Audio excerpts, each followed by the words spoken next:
오늘의 말씀은 마태복음 4장 23절에서 5장 12절까지의 말씀입니다.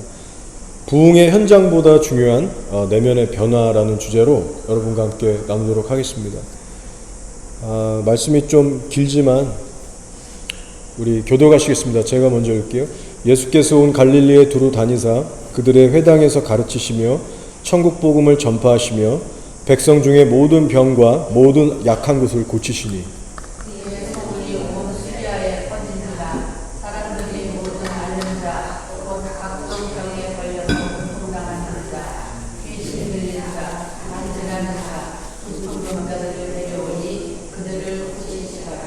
갈릴리와 데가볼리와 예루살렘과 유대와 요단강 건너편에서 수많은 무리가 따르니라. 예수께서 무리를 부르시고 산에 올라가 앉으시니 제자들이 나오는지라. 입을 열어 가르쳐 이르시되 심령이 가난한 자는 복이 있나니 천국이 그들의 것이니요. 애통하는 자는 복이 있나니 그들이 위로를 받을 것이며 온유한 자는 복이 있나니 그들이 땅을 기업으로 받을 것이니요. 의에 줄이고 목마른 자는 복이 있나니 그들이 배부를 것이며 긍휼히 여기는 자는 복이 있나니 그들이 긍휼히 여김을 받을 것이며 마음이 청결한 자는 복이 있나니 그들이 하나님을 볼 것이며 화평하게 하는 자는 복이 있나니 그들이 하나님의 아들이라 영광을 받을 것이며 의를 위하여 박해를 받은 자는 복이 있나니 천국이 그들의 것임이라. 나로 말미암아 너희를 욕하고 박해하고 거짓으로 너희를 거슬러 모든 악한 말을 할 때에는 너희에게 복이 있나니 기뻐하고 즐거워하라. 하늘에서 너희의 상이 큼이라. 너희 전에 있던 선지자들도 이같이 박해하느니라. 아멘. 요즘 미국의 어느 한 대학교에서 부흥의 소식이 들려오고 있습니다. 그 에스베리 대학이라고 하는 곳인데 아시죠? 보신 분은 이미 보셨을 거라 생각됩니다. 저도 몇 개의 영상들을 좀 찾아봤어요. 보니까 청년들이 대부분이더라고요. 아무래도 그 신학교, 대학교다 보니까. 영상을 보니까 다들 예배에 빠져서 한마음 한영이 돼서 막 찬양을 계속 부르는데 제가 그 화면을 보면서 화면이지만 어떤 영상은 또 이렇게 마음에 감동이 확 오면서 저도 막 따라 부르고 싶은 그런 막 은혜가 임할 때도 있었습니다. 뭔가 있긴 있구나, 이 장소에. 뭔가 좀 특별한 게 확실히 이렇게 좀 감지가 됐어요. 얘기를 들어보니까 매주 월수 금인가요? 채플 시간들이 있는데 특별히 매주 수요일 오전에 있는 한 10시인가에 있는 오전 채플 시간에 그냥 평범하게 다들 와서 똑같이 예배를 드렸는데 그날따라 영적 규례가 확 변하면서 어떤 이제 말씀이나 어떤 찬양 이런 것들의 은혜가 있었나 봐요. 그래서 예배가 끝난 후에 또 사람들이 회개하기 시작하고 자발적으로 거기 남아서 계속해서 기도하고 찬양하면서 그런 정말 엄청난 예배가 계속해서 이어졌다고 합니다. 근데요, 좀 충격적인 소식도 듣게 됐습니다. 아실지 모르겠지만 에스베리 부흥의 이 예배를 인도했던 찬양 팀들 중에 게이들, 이 동성애자들이 있었습니다. 확인된 사실은 예배팀 안에 게이들이 있었고 무려 8일 동안 이 부흥 집회 예배를 인도한 것이 확인된 사실이에요. 알고 계셨는지 모르겠어요. 저는 좀 놀랐습니다. 이 얘기를 처음 들었을 때.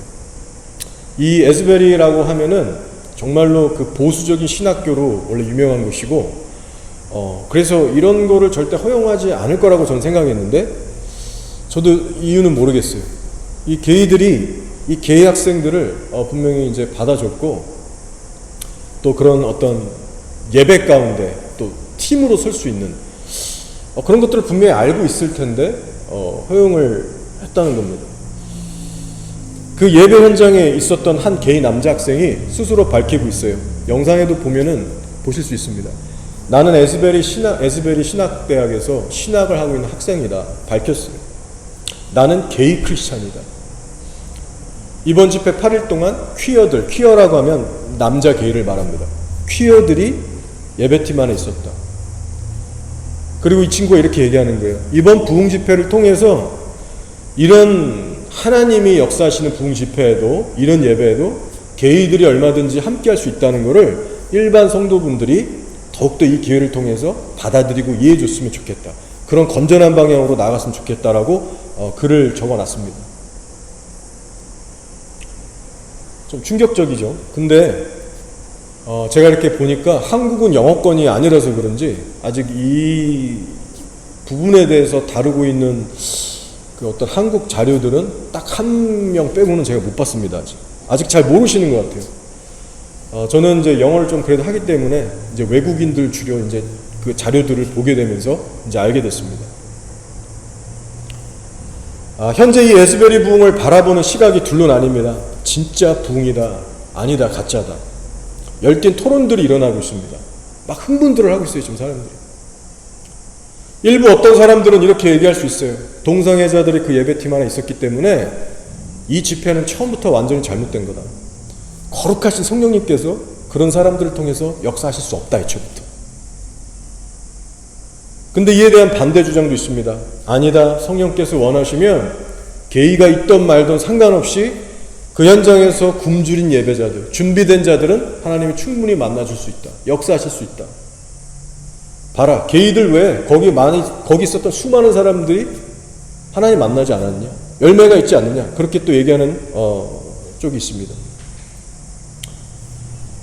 자, 이 논리로만 따지면요, 이 두 주장 모두 수긍이 되는 부분들이 다 있습니다.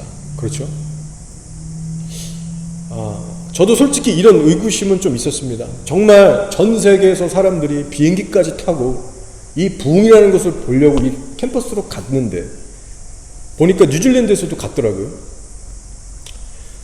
정말 성령님이 강력하게 이 집회에서 역사하신 게 맞다면, 그래서 우리가 정말 부흥이라고 부를 정도의 스케일이라면 왜 그 현장에 있었던 게이들은 깨지고 변화되지 않았을까? 그런 생각을 솔직히 해보게 돼요. 과거에 있었던 역대 진짜 부흥들을 살펴보면요, 이 공통점이 다 있습니다. 현장에 있던 창녀든 죄수든 뭐 악랄한 악인들이든 일반인들 다 회개하고 변화됐습니다. 근데 이번 에스베리에 참여했던 게이들은 전혀 그런 열매가 없는 거예요. 영상을 보면 어떤 학생들이 막 스테이지에 나와서 마이크 잡고 막 눈 감으면서 막 간증하고 고백하고 선포하는 애들이 있어요. 옆에 바로 그 게이들이 이렇게 서서 기도하고 있어요. 같이 감동받은 것처럼. 근데 정작 변화는 없단 말이에요. 아무튼 결론은 저도 정확히 알 수가 없습니다. 이게 성령의 역사다, 아니다, 부흥이다, 아니다, 속단하기에는 하나님 앞에 저도 두렵기도 하고, 어디서부터 어디까지가 성령의 역사고 어디서부터 어디가 아닌지 아무도 솔직히 이걸 100% 정확히 말할 수가 없는 것 같아요. 그렇지만 많은 교회들에게 지금 이게 큰 이슈가 되고 있고 다루고 있기 때문에 저도 좀 더 시간을 두면서 지켜보면서 분별해 보려고 합니다. 특별히 여러분, 에스베리 이 집회와 관련해서 여러분이 기도해 주셔야 할 부분이 있습니다. 그게 뭐냐면, 제가 예전에 한 몇 년 된 것 같아요. 바로 이 자리에서 PPT 영상까지 보여드리면서 교황과 연합하는 소위 변질된 기독교인들에 대해서 제가 보여드린 적이 있어요. 그때 뭐 예찬이 뭐 집사님도 다 계셨는데, 그 영상 보시면서 저도 힘들고 여러분도 고통스러운 분이 계셨을 거예요. 그 정도로 영적으로 탁하죠. 자, 근데 그쪽에 속한 그 위험한 변질된 그 분들이 이번 에스베리 집회에 이제 참여하게 됐습니다. 특히 마지막 날에는 자기들이 직접 예배 인도한다고, 찬양 인도하면서 예배를 세션을 인도하겠다고 일전에 예전부터 광고가 있었어요. 그래서 제가 그거를 어떻게 이제 알게 됐습니다. 그래서 얼마나 제가 내심 걱정했는지 몰라요. 아내한테도 얘기하고, 봐라, 얘네들이 지금 여기 간다고 설치고 있다. 공교롭게도 이번 에스베리 집회 때 학생들이 달마다 찬양했던 그 찬양의 70%가요 다 이쪽 애들이 만든 찬양이었어요. 그래서 제가 막 좀 찾아봤습니다. 근데 아직까지는 어떤 확인된 사실은 없어요. 이 사람들이 진짜로 그 마지막 세션을 다 인도했는지 말씀도 전하면서. 바라는 거는 이런 얘기도 있더라고요. 그 자발적으로 이 에스베리 학생들이 우리 빅 네임 필요 없다, 유명한 가수들 필요 없고 우리끼리 자발적으로 성령의 인도하심에 따라 이거 하고 싶다. 그래서 좀 거부했으면 좋겠는데 그럴 수도 있어요. 아직 확인된 자료는 제가 못 봤습니다. 그래서 아무쪼록 여러분, 순수한 이 젊은이들이, 그리고 정말 성령님께서 하신 부분이 있을 텐데 이 부분이 잘못 인도되지 않도록 여러분 기도해 주시기 바랍니다. 자, 시작을 이 에스벨이 부흥에 대한 소식으로 해봤는데요. 오늘의 말씀은 팔복에 관한 말씀입니다. 너무 중요한 말씀입니다. 왜냐하면 부흥의 본질을 다루고 있고 신앙의 방향을 바로 잡아주는 말씀이기 때문에 그렇습니다. 여러분, 솔직히 어디서 부흥이 터졌다 그러면 그 현장에 우리도 가보고 싶지 않습니까? 비싸더라도 한번 가보고 싶잖아요. 경험해보고 싶은 거예요. 에스벨이든 런던이든 어디든 가보고 싶은 게 인간의 마음이에요. 자, 그러나 내가 부흥의 현장에 있는 것보다도 훨씬 더 중요한 게 뭐냐면 다 아실 거예요. 그 후에 나의 삶이 어떻게 진행되는가. 삶의 열매에 있다는 거예요.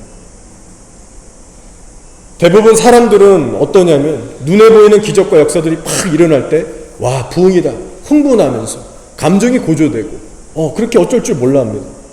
치유가 일어나고 귀신이 쫓겨나가고 이번 에스벨이 부흥 때도 보니까 어떤 막 축사 그런 현장도 있더라고요.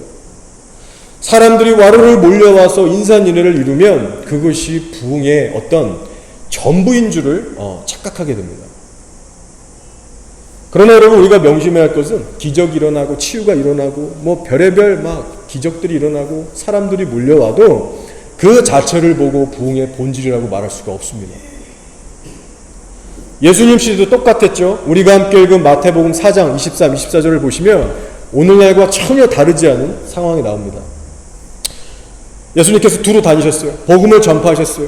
많은 병자들을 고치시고 축사 사역도 하셨어요. 그러다 보니까 수많은 사람들이 소문을 듣고 몰려온 겁니다. 그래서 오늘 25절에서 뭐라고 기록했냐면 갈릴리와 데가볼리와 예루살렘과 유대와 요단강 건너편에서 수많은 무리가 따르리라. 마치 이번 에스벨의 부흥회처럼 전 세계 사람들이 소문을 듣고 야, 우리도 거기 가보자. 미국에 에스벨리로 가보자. 수많은 사람들이 티켓 끊고 왔거든요. 예수님 주변에도 이렇게 수많은 무리들이 사방에서 몰려온 겁니다. 자, 똑같은 말씀이 누가복음 6장에 나오는데 수많은 사람들이 이때 예수님의 옷깃을 만지려고, 옷을 만지려고 그렇게 애를 썼대요. 그 혈류병이 걸린 여인이 만진 것처럼. 왜냐? 만지기만 하면 예수님하고 특별히 얘기를 안 해도 능력이 나가서 다 치유가 됐어요. 이스라엘 역사상 그 어떤 선지자도 하지 못했던 권능을 예수님께서 하셨고 전무후무한 그런 역대 부흥의 현장이었습니다. 자, 근데 여러분, 정작 우리 예수님께서 이 수많은 무리들을 어떠한 분위기, 어떤 방향으로 이끌고 가셨는지 아십니까? 그것이 오늘 말씀인 거예요. 쉴 새 없이 그동안 행하셨던 기적과 권능의 사역을 어느 순간 딱 멈추십니다. 치유, 축사, 기적 딱 멈추세요. 그리고는 산 위에 딱 올라가셔서 누구든지 자기를 바라볼 수 있는 그 위치로 올라가시더니 그때부터 가장 중요한 말씀을 하시는 거예요. 현장의 분위기를 확 바꾸시는 거예요. 바로 팔복에 관한 말씀입니다. 무슨 내용입니까? 한마디로 너희들 육신의 문제가 해결되는 것. 몸의 질병이 낫고 귀신이 떠나가는 그런 것보다 훨씬 더 중요한 일이 있는데 바로 너희들의 속사람이 변화되는 일이다. 그렇게 팔복의 시작은 부흥의 본질이자 구원의 시작인 바로 마음이 가난해지는 복에서부터 선포가 시작되는 거예요. 여러분, 우리가 명심해야 할 것은요, 이 팔복이라는 것은 결코 외적인 복을 말하지 않는다는 겁니다. 뭐 병이 낫고 내 자식이 잘 되고 뭐 은사를 받고 사업이 성공하고 문제가 해결되는 팔복은 그런 외적인 복이 아니에요. 갑자기 천국 얘기를 하시면서 뭐라고 말씀하시냐면 너희들의 심령이 가난해야만 천국 들어간다고 하십니다. 아니, 치유 잘하시다 말고 갑자기 무슨 뚱딴지 같은 얘기를 하시네. 통 재미없고 알 수 없는 얘기를 하시네. 이때 당시 많은 사람들이요, 실망하고 뭔가 이렇게 탁 급다운이 되는 그런 사람들이 분명히 있었을 겁니다. 그러나 예수님은 일방적으로 선포하셨어요. 심령이 가난한 자는 복이 있나니 천국이 그들의 것입니다. 너희들 잘 듣고 스스로를 점검해봐라. 영원한 천국이 정말 있는데 영원한 생명을 얻기 위해서 사람이 구해야 될 가장 중요한 복이 무엇인가? 이 가장 중요한 복에 대해서 지금 말씀하고 계신 겁니다. 자, 여러분, 사람이란 존재는요, 복을 빌고 복을 받을 존재지 어떤 복을 줄 수 있는 존재는 아닙니다. 사람이 뭔데 복을 주겠습니까? 다만 빌 뿐이죠. 받을 뿐이죠. 그러면 여기서 말하는 심령이 가난해지는 복을 과연 인간 스스로의 노력으로 얻을 수 있을까요? 안 된다는 거예요. 오직 주께서만 주셔야 우리가 받을 수 있습니다. 그래서 복인 거예요. 따라서 여러분, 이 복을 간절히 구하시길 바랍니다. 이 복에 대해서 목말라 하시길 바랍니다. 이 복이 얼마나 중요한지를 우리가 지금 깨닫고 있다면 내 심령도 좀 가난하게 해달라고, 여러분, 하나님께 이것부터 우리가 가장 간절하게 구할 수 있어야 합니다. 그러면 심령이 가난하다, 이게 무슨 뜻인지 이미 여러분 다 알고 계실 거라고 생각해요. 간단히 설명하면 이런 거가 되겠습니다. 주님의 거룩한 의 앞에 내가 정면으로 부딪혀 보니까 내가 얼마나 괴수 같은 죄인인가, 나는 지옥 가기 합당한 자구나, 그 현실을 절절히 깨닫는 마음이에요. 지식이 아니라 이 마음 깊숙이 절절히 깨닫는 마음이에요.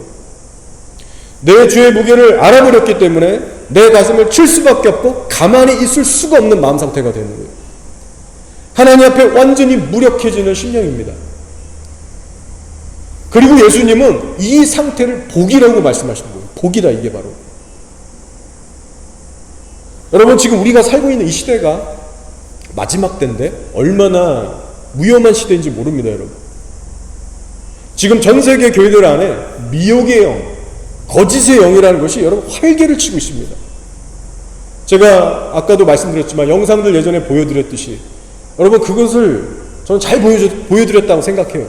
얼마나 정리가 되셨는지 모르겠지만 몇 년 전에 우리가 함께 봤던 그 사람들 여전히 죽지 않고 살아서 더 세력이 확장돼서 에스베리도 지금 손을 대고 있는 거예요. 여러분 두고 보세요.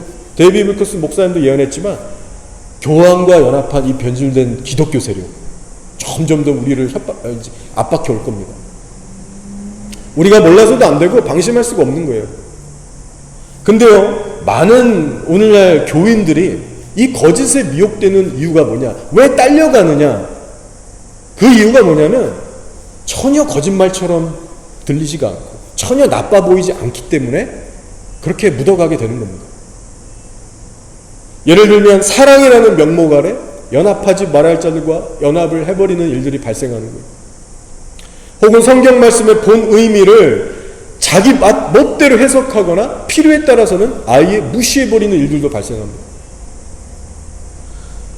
또 책망하고 대적하고 꾸짖어야 할 죄들에 대해서 쉬쉬하고 묵인하고 용납해주는, 여러분 이것이 하나님의 사랑이라고들 착각하는 시대가 됐어요.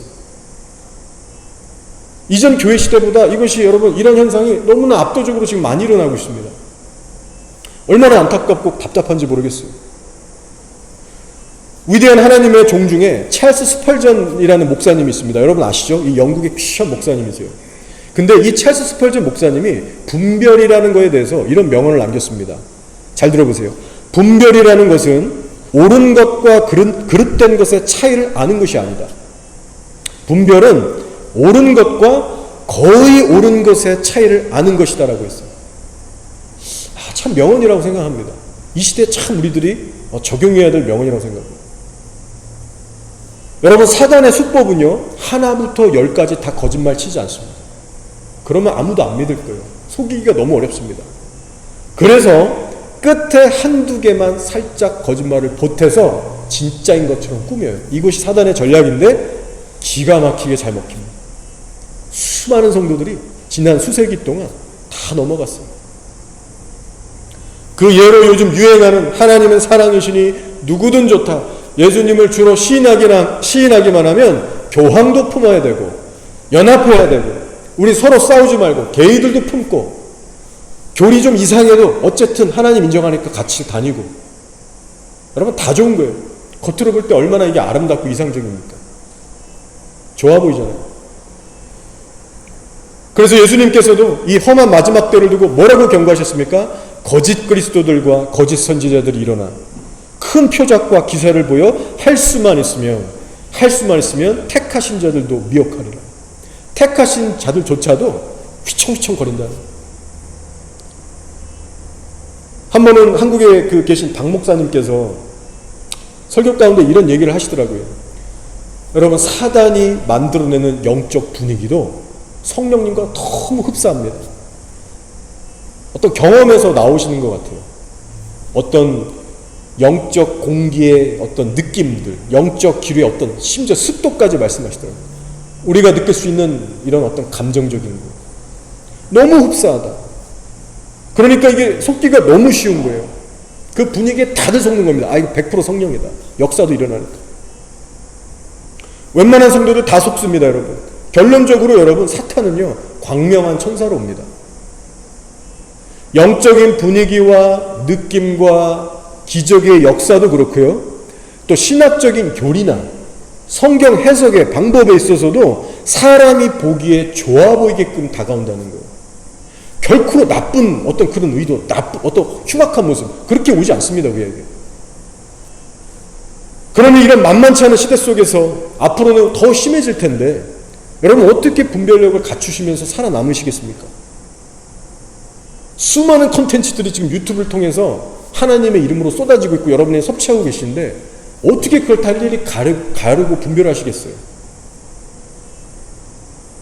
자, 해결책은 한 가지 방법밖에 없습니다. 딴 거 아니에요.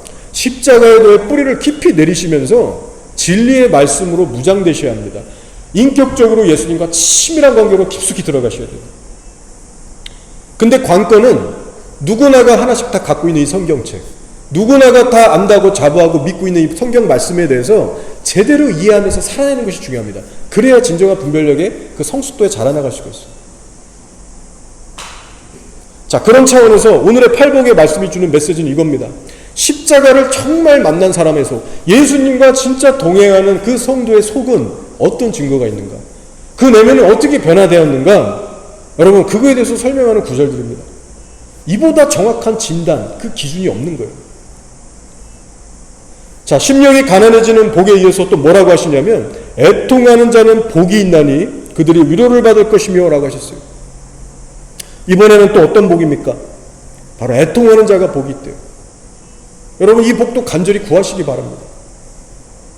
첫 번째 복인 가난한 심령의 밭을 소유하게 됐을 때 애통함이라는 것이 우리에게 더해지게 됩니다.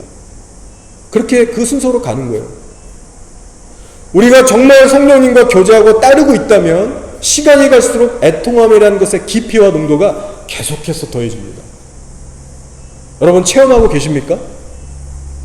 우리가 예수님이라는 분을 더 깊이 알면 알수록 빛 대신 그분께 가까이 가면 갈수록 우리의 어둠이 보여지기 때문에 애통함도 점점 깊어질 수밖에 없는 거예요.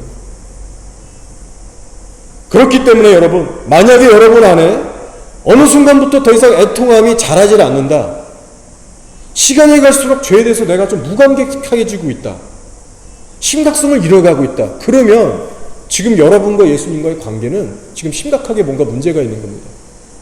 잘못된 방향으로 지금 나가고 계신 거예요. 이 말씀을 여러분 꼭 자신에게 적용하세요. 그리고 스스로를 진단해 보세요. 오늘날 죄에 대한 애통함이 없이 그저 교회만 들락날락거리는 사람들이 얼마나 많은지 모릅니다. 지식이 전부가 아니에요. 저는 이번 주에 어떤 귀한 목사님의 설교를 들으면서, 이분도 그 한국에 계신 분이고 그 제자분이세요. 목사님이신데 정말 간만에 가슴 깊은 데서 제가 막 오열이 나오면서 기도를 하게 됐어요. 회개를 하게 됐어요. 평소에 제가 이 목사님의 설교를 들으면서 이렇게까지 운 적이 단 한 번도 없습니다. 저도 놀랐어요. 그날따라 특별한 어떤 하나님의 만지심이 있었던 것 같습니다.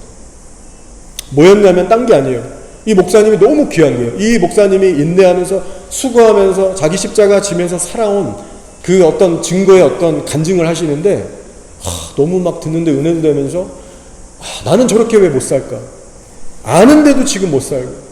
그래서 하나님께 너무 죄송해서 제가 막 꼬이꼬이 울면서 회개를 하게 됐어요. 얼마나 내 자신이 한심하고 무력하게 느껴지는지. 계속 울게 됐어요. 자, 근데 여러분, 너무 감사한 것도 있어요. 제가 그렇게 탄식하면서 막 울고 있는데 그 와중에도 왠지 모를 하나님의 은혜가 느껴지는 겁니다. 분명히 내 마음은 슬프고 좌절이 되어 있는 상황인데 동시에 은은한 은혜가 느껴지는 거예요. 내가 뭘 잘해서 칭찬받는 상황도 아니었어요. 오히려 나에 대해서 절망스럽고, 그래서 하나님께 죄송해서 울고 있는데 놀랍게도 주님의 신비한 위로와 은혜가 있었습니다. 그러면서 깨닫게 됐어요. 아, 이 눈물 자체가, 이 탄식이, 이 애통함이 하나님이 주시는 선물이구나. 은혜구나. 그리고 심령이 상한 자를 내가 멸시치 아니하겠다. 상한 갈대를 꺾지 않겠다라고 말씀하신 것처럼 위로와 세임도 주시는 겁니다. 그렇게 제가 흐느껴 울면서 엎어졌더니 그날 후로 저의 내면을 새롭게 이끌어 주셨어요. 세임을 주셨어요. 그래서 이전보다 더 순종할 수 있는 실제 열매들로 맺히게 되었습니다. 여러분, 이스라엘 역사상 가장 악한 왕이 누군지 아시죠? 바로 아합 왕이라고 있습니다. 우리가 다른 왕의 이름은 잊어먹어도 이 아합 왕 우리가 결코 잊을 수가 없겠죠. 너무나 악했습니다. 아내도 최고의 악녀 이세벨을 뒀어요. 이 커플이 온 나라를 망쳐버렸습니다. 한 번은 아합 왕의 눈에 나봇이라고 하는 사람의 포도원이 눈에 들어왔어요. 너무 갖고 싶었어요. 욕심을 부린 거죠. 어떻게든 그걸 뺐든 사고 싶든 안달이 났는데 나봇은 거절합니다. 이거 우리 조상들로부터 물려받은 기업이고 하나님 이거 사고 파는 거 원치 않으신다.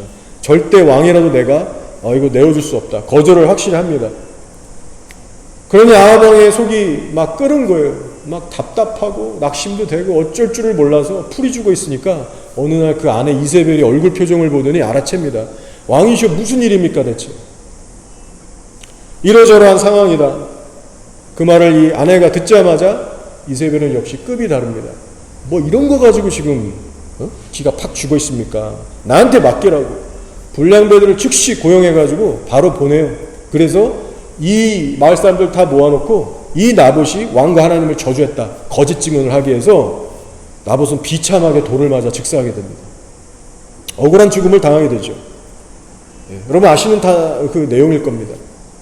자, 그러니 공의 하나님께서 이거 다 지켜보고 계시는데 가만히 있을 리가 없죠. 엘리야를 메신저로 아합에게 보내셔서 무시무시한 저주의 심판을 선고하십니다. 네가 이런 악한 일을 했으니 니네 집 싹 다 망할 거야. 남자들 다 죽고 이세벨도 죽고 개들이 그 시체 피도 핥아먹고 다 먹을 거야. 너네 집에 씨가 말릴 거야. 구체적인 무서운 저주를 내리십니다. 자, 그때 이 선포를 들은 아합이 어떤 반응을 보였는지 아시죠? 꽤나 두렵고 후회도 되고 낙심이 됐는지 벌벌 떨면서 굵은 베옷을 입고 정말 금식까지 하면서 풀이 죽어 다니기 시작했습니다. 성경이 그렇게 얘기해요. 풀이 죽어 다녔다. 아주 잠시였지만 하나님 앞에서 바닥을 기는 시간이 있었습니다. 자, 근데 놀라운 건요, 하나님 쪽에서 감동을 먹으셨다는 거예요. 엘리야에게 하나님의 말씀이 다시 임하더니 뭐라고 하셨습니까? 아합이 내 앞에서 겸비함을 네가 보느냐. 이걸 겸비로 쳐주시더라고요. 후회한 악행을 보면은 이거 진짜 제대로 된 회심도 안 갔거든요. 진짜 회심도 안 갔거든요. 그렇지, 그렇게 보이지 않거든요. 근데 이렇게 말씀하시는 거예요. 내 앞에서 겸비함을 네가 보느냐. 그가 내 앞에서 겸비함으로 내가 재앙을 죄의 시대에 내리지 않고 그 아들 시대에 내린다고 하셨어요. 여러분, 말도 안 되는 악인에게 파격적인 선처가 내려줍니다. 여러분, 이건 말이 안 되는 거예요 도대체. 아합은 선을 넘어버린 악인입니다. 살인죄 졌죠. 우상숭배죄 졌죠. 그래서 수많은 자들을 지옥으로 보낸 말도 안 되는 죄가 있죠. 신성모독죄가 있죠. 하나님의 종들을 핍박한 죄가 있죠. 도저히 용서가 안 되는 악인 중에 악인이에요. 근데 주님의 마음이 움직이신 거예요. 왜냐? 아합이 금식하고 풀이 죽어 다니니까. 네가 아합의 겸비한 모습을 보느냐? 말도 안 되는 자비를 허락해 주세요. 여러분, 애통하는 자에게 복이 있다. 하나님의 위로가 있을 것이다. 이게 어떤 의미인지 여러분 좀 더 감이 오시죠? 저는 이런 생각을 했어요. 그토록 악한 아합 왕에게도 이러한 자비를 베푸셨다면 오늘날 저와 여러분에게, 그래도 하나님 믿어보려고 애쓰는 우리들에게 얼마나 큰 위로와 은혜가 부어지겠습니까? 애통해 할 때. 자, 그래서 제일 중요한 결론은 이거예요. 우리들의 지금 현 마음 상태가 어떠한가? 정말 애통함이 있는가? 나의 마음을 정말 아합만큼이라도 내 마음을 찢고 하나님 앞에서 엎드려서 겸비할 수 있는 그 정도의 애통함을 갖고 있냐라는 거예요. 저 여러분. 일상에서 날마다 죄짓고 사는 저 여러분입니다. 기분이 상하면 상처 주는 말도 막 주고, 심지어는 여기 교회 오기까지 차 안에서 싸웠을 수도 있어요. 속으로 시기 질투하고 미움, 음란, 판단, 교만. 여러분, 우리가 죄를 안 짓고 사는 날이 단 하루도 없습니다. 주님 보시기에 전부 다 지옥 갈 만한 심각한 죄입니다. 예수님께서 마태복음 5, 6, 7장에 다루셨던 죄들은요, 우리가 일상에서 밥 먹듯이 짓는 죄만 다루신 거예요. 음란한 거, 형제에게 분노하는 거, 판단하는 거. 주님 보시기에 다 지옥 갈 만한 심각한 죄들이에요. 근데 문제는 과연 주님만큼 우리의 마음도 충분히 괴로워하고 심각합니까? 주님의 소원은 내가 거룩하니 너희도 거룩하라. 먼저 하나님의 나라와 의를 구하라. 이거 딱 하나예요. 근데 오늘날 많은 성도들의 소원은 뭐냐면 세상의 복, 인생의 문제 해결에 목매달고 있습니다.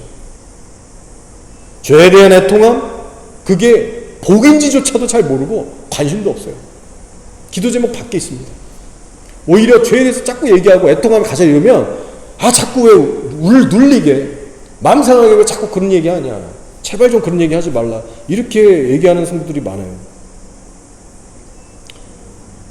여러분, 내 자신에 대해서 애통함을 갖는다는 것은 복 중에서도 최고의 복인 줄로 아시기 바랍니다.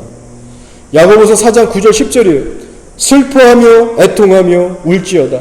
너희 웃음을 애통으로 바꾸래. 너희 즐거움을 근심으로 바꿀지어다. 주 앞에서 낮추라. 그리하면 주께서 너희를 높이시리라. 여러분, 심지어 아하방도 이 간증을 할 수 있다니까요. 여러분에게 질문 한번 해볼게요. 여러분이 하나님 앞에서 펑펑 울면서 기도했던 적이 마지막으로 언제인지 혹시 기억나십니까? 어떤 인생에 힘든 일이 있어서 우신 거 말고요, 내 옆 사람이 누군가 날 괴롭혀서 운 거 말고, 여러분 자신의 악함과 위선과 무능력함을 직시하기 때문에, 바로 내 자신 때문에 정말 가슴치며 울 수밖에 없는 그 상황을 언제 마주해 보셨습니까? 여러분, 어쩌면 우리들은 셀 수 없는 용서를 수도 없이 받아오며 살기 때문에 이 애통함이라는 것이 서서히 무뎌지고 있는지도 모르겠습니다. 어느 순간부터 우리가 용서를 당연한 것으로 여기면서 기계적으로 받아들이고 있지는 않습니까? 여러분, 기억하시기 바라요. 죄에 대한 애통함이 없이는 십자가를 향해서 더욱더 가까이 진실로 나아갈 수가 없습니다.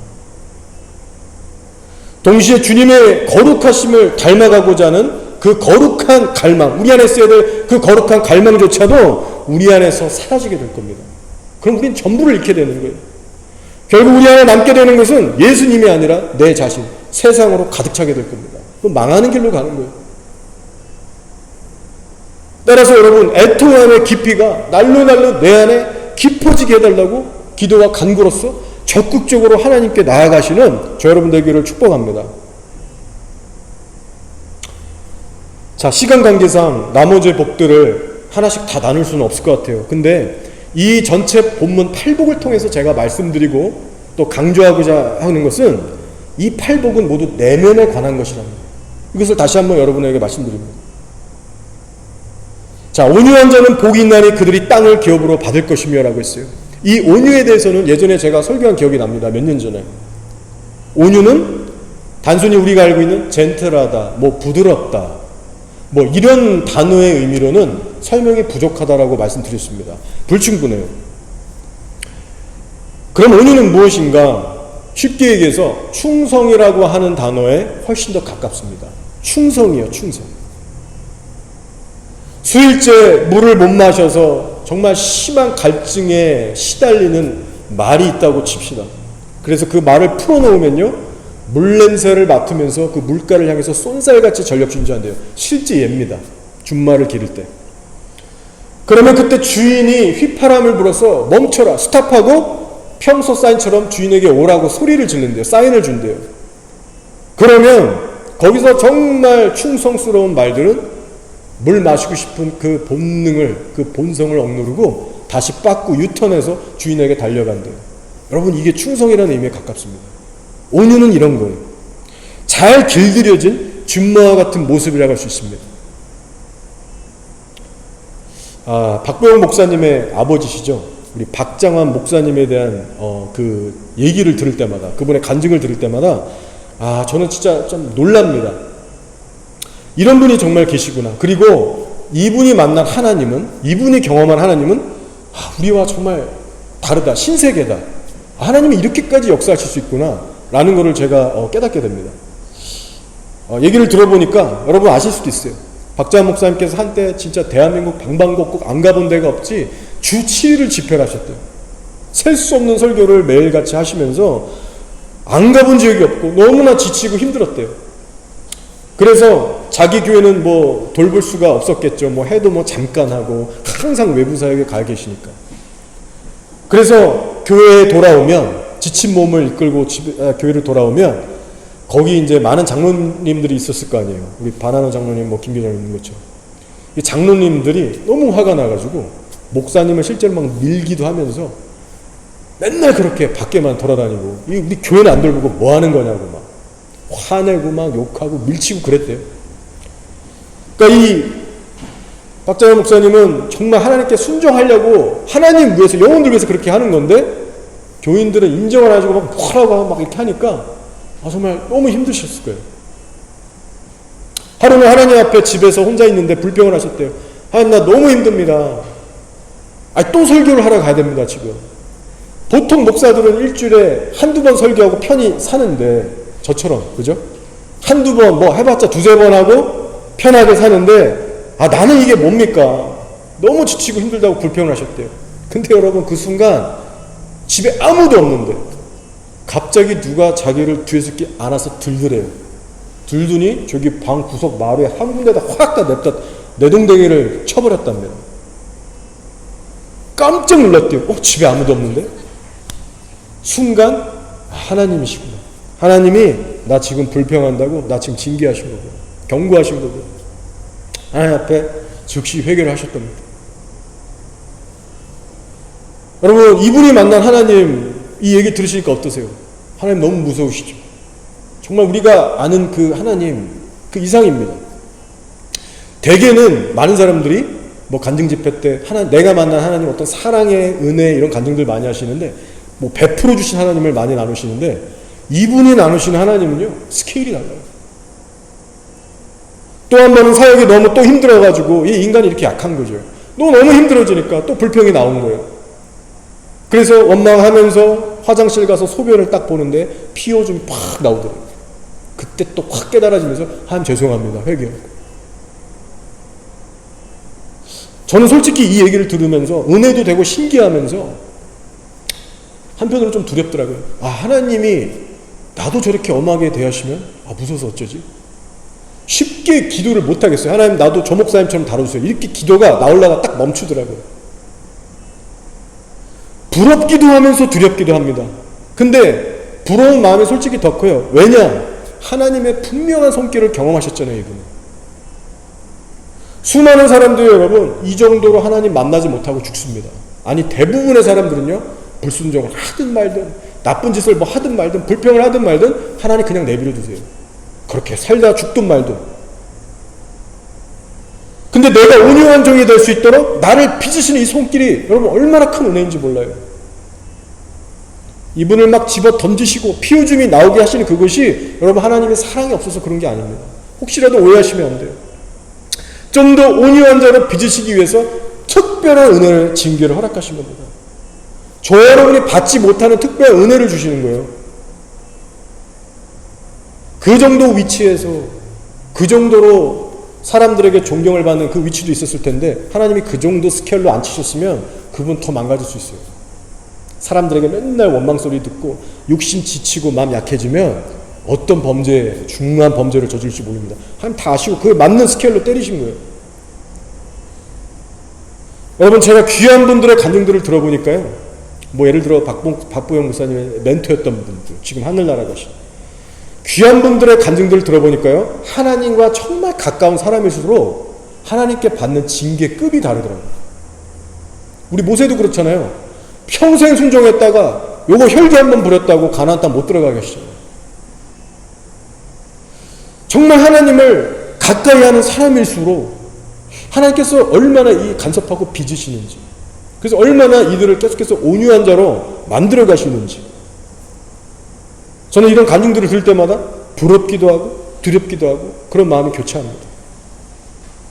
자, 아무튼 여러분, 핵심은요, 하나님께서는 어떤 분이냐면 우리 모두가 온유한 자들이 될 수 있도록 끊임없이 우리를 간섭하시고 훈련하는 분이시라는 거예요.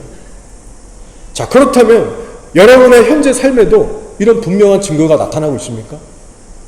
살아계신 하나님의 손길을 여러분 경험하고 계세요? 나의 자아대로 살지 않게 하신 하나님, 내 멋대로의 기준을 반드시 깨뜨리시고 간섭하시면서 말씀의 기준에 맞추시는 하나님을 경험하고 계십니까? 불평, 불만, 의심, 게으름, 미지근함, 이런 죄에 우리가 빠지지 않도록 나를 따끔히 혼내기 시도하시고 경고도 주시면서, 그래서 결국은 말씀에 따라 살 수 있는 그런 훈련을 여러분 만나고 계십니까? 온유의 과정은 그 과정을 통과해야만 되는 거예요. 심령의 온유한 자는 복이 있다라고 하셨는데, 이 심령이 온유해지는 이 복, 이 진짜 참된 복이 우리의 삶에 나타나고 있는지. 자, 이제 말씀을 정리하고 마치겠습니다. 이어 나오는 구절들이죠. 뭐라고 하시냐? 의에 줄이고 목마른 심령.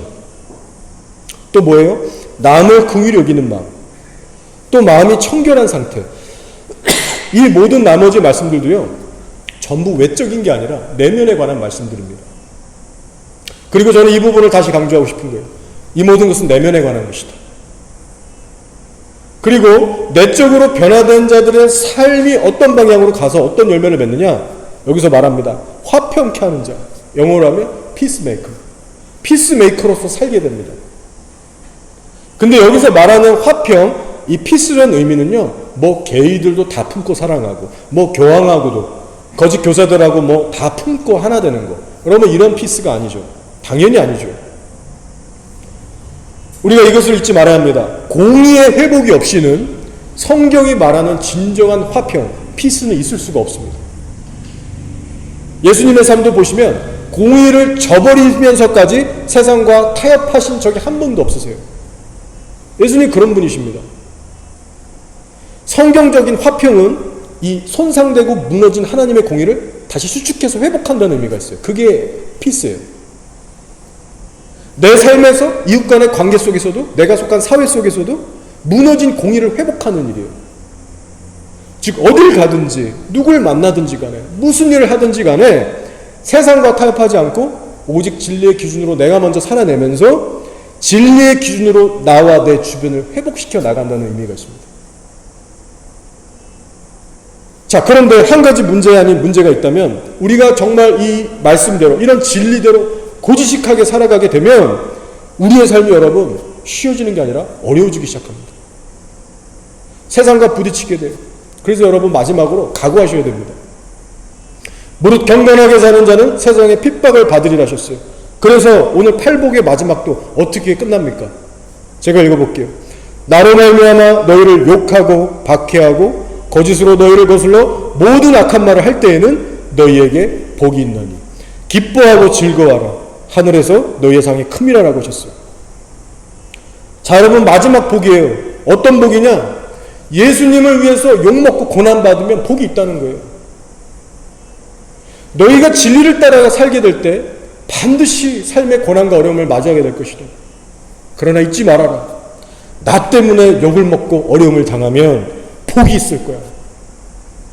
그러니 기뻐하고 즐거워해라. 하늘에서 상이 큼이라. 여러분 주님 때문에 힘들고 어려우실 때마다 이 말씀을 꼭 기억하시고 붙드시면서 다시 일어나시기를 축원드립니다. 자, 오늘 팔복에 대해서 잠시나마 나눴는데, 이 미혹과 거짓이 난무하는 이 마지막 때 우리 교회들은 과연 어디에 집중해야 되는가? 이렇게 간단히 정리가 됩니다. 잘 들어보세요. 외적인 것에 좌지우지되지 말고 오직 내면의 변화에 주목하고 집중해라. 진정한 부흥은 사람의 변화된 마음에서부터 비로소 시작된다고 말씀드리고 싶습니다. 하나님의 나라는 여기저기 있지 않고 바로 너희 안에 있다고 하셨습니다. 그리고 팔복의 이 메시지가 그에 대한 분명한 답을 제시하고 있습니다. 여러분 최근 부흥의 소식이 바다 건너서 들려지고 있고 또 영상을 통해서 우리가 보고 있지만 무엇보다도 여러분의 내면부터 살피시기를 바랍니다. 과연 이 산상순의 팔복이라는 것이 나의 내면에 어떻게 풀어지고 있는가? 그리고 나의 실제 삶에 어떤 열매를 맺게 하고 있는가? 거기에 집중하시는 여러분이 되시길 바랍니다. 비록 더딜지라도 이 팔복의 영성으로 하나둘씩 우리를 무장시키면서 또 성장해 가는 저 여러분 모두가 되시기를 주님의 이름으로 축원드립니다. 아멘. 시간 한번 기도